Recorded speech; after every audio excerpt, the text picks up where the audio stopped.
वसुदेवसुतं देवं कंसचारोणमर्दनं देवकी परमानंदं कृष्णं वंदे जगद्गुरु। जय श्री कृष्णा, जय श्री कृष्णा। भारत माता की, भारत माता की। वंदे वंदे जक्कर वीर बजरंगे। यहाँ पर उपस्थित पूज्य संत चरण, आज की इस सभा के परमाध्यक्ष अनंत श्री भूषित्र प्रातः श्रवणीय पूज्य आनंद पीठाधीश्वर आचार्य महामंडल से पूज्य स्वामी बालकानंद गिरि जी महाराज, यहाँ पर उपस्थित सभी पूज्य संत चरण और आज के इस आयोजन के मुख्य सूत्रधार अति वंदनीय पूज्यपाद ठाकुर देवकी नंदन जी। आज का जो विषय कहा गया था समान नागरिकता और जनसंख्या नियंत्रण कानून, आज इस देश में आप देख रहे हैं, अभी तो हम धर्म संसद कर रहे हैं, मंदिर भी बन रहा है, गौ रक्षा धर्म रक्षा भी हो रही है, पर हिंदुओं ये तुम्हारी जनसंख्या इसी प्रकार से कम होती रहेगी तो कैसे धर्म संसद होगी। कल देश के प्रधानमंत्री जी ने भी कहा था कि एक परिवार में एक व्यक्ति के लिए अलग कानून, दूसरे के लिए अलग कानून, देश कैसे चलेगा। राम सिंह के लिए अलग और रहीम के लिए अलग, देश कैसे चलेगा। क्या आप चाहते हो देश में दो कानून हो? बोलो, चाहते हो क्या? हमारे देश में दो विधान, दो संविधान, दो निशान नहीं चलेंगे, नहीं चलेंगे। हिंदुओं ये निर्णय आप सबको करना पड़ेगा। समय आ गया है। हिंदुओं के क्या है, हम दो हमारे दो, अब तो दो भी नहीं एक ही। कौन सेना में जाएगा, कौन पुलिस में जाएगा, कौन व्यापार करेगा, कौन कथा कहेगा। हिंदुओं आने वाली 40-50 साल के बाद इसी प्रकार से जनसंख्या कम होती रहेगी तो कथाओं के चित्र देखने पड़ेंगे, फोटो देखने पड़ेंगे, वीडियो देखने पड़ेंगे, कथा नहीं हो पाएंगी। सेना में पुलिस में राष्ट्रद्रोही लोग चले जाएंगे।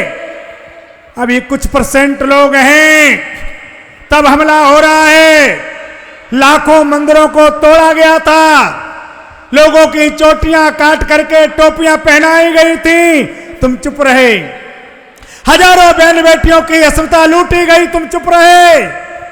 कभी किताबों को खोल के देख लिया करो। एक महाभारत में एक द्रौपदी का चीरहरण हुआ, महाभारत हो गया। एक सीता का हरण हुआ, लंका को जला दिया गया। हिंदुओं आज हर गली में बहन बेटी की बेइज्जती हो रही है, मौन बैठे रहते हैं, फोन चलाते रहते हैं।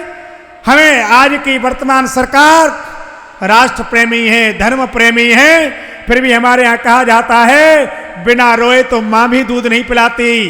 देवकी नंदन ठाकुर जी ने आपको माध्यम बना के कहा है, सरकार को कहो हमें समान नागरिकता चाहिए, जनसंख्या नियंत्रण कानून चाहिए, इंडियन मैरिज एक्ट चाहिए।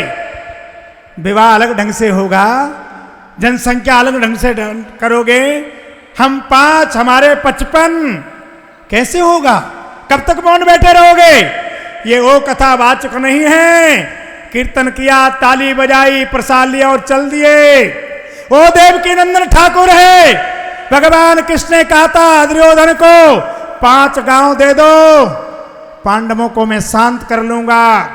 अब आगे दुर्योधन ने कहा अरे ग्वाले माखन चोर, बिना युद्ध के सुई की नोक पर नहीं देंगे।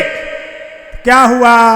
राम विमुख सहाल तुम्हारा, रहा नकुल को रोवन हारा। राष्ट्र और धर्म से बड़े पितामह भीष्म नहीं थे, से सैया पे सुलाना पड़ा तो सुलाया गया। आचार्य द्रोण की हत्या करना पड़ी तो करनी पड़ी, पर राष्ट्र रहेगा तो हम रहेंगे, धर्म रहेगा तो हम रहेंगे। ये धर्म संसद किसी व्यक्ति के लिए नहीं है, राष्ट्र के लिए है, धर्म के लिए है, अस्मिता के लिए है और मेरे कन्हैया के लिए है। मर्यादा पुरुषोत्तम राम विराजमान हो गए। कन्हैया कब तो टुकटुकी लगा के बैठा रहेगा? और आप जानते हो मेरे कन्हैया को बहुत ज्यादा देर तक बैठने का अभ्यास नहीं है, वो नटखट है, वो ज्यादा देर नहीं बैठ सकता। हिंदुओं, 500 साल लग गए राम मंदिर को, अब हम 5 वर्ष भी इंतजार करने के पक्ष में नहीं है, नहीं है, नहीं है। करना क्या पड़ेगा? मैं दिल्ली में रहता हूं, राष्ट्रपति भवन से लेकर के पार्षद के घर तक इफ्तार पार्टियां होती थीं, लोग टोपियां लगा लेते थे। हिंदुओं, तुम जातवाद क्षेत्रवाद से एकजुट हुए तो आज देश को ऐसा प्रधानमंत्री मिला है जो घंटों बैठ करके समाधि लगाता है, राम मंदिर के लिए 11-11 दिन को उपवास करता है। तो फिर 2 महीने बाद चुनाव आ रहा है, जाति देखोगे क्या? बोलो, अरे कुछ तो बोलो, कब तक मौनी बाबा बैठे रहोगे? पार्टी देखोगे क्या? क्या देखना है? कन्हैया का मंदिर बनाना चाहते हो? गौ माता को राष्ट्र माता बनाना चाहते हो? बहन बेटी की इज्जत बचाना चाहते हो? तो हिंदुओं, जिसको जो कहना है सो कहो।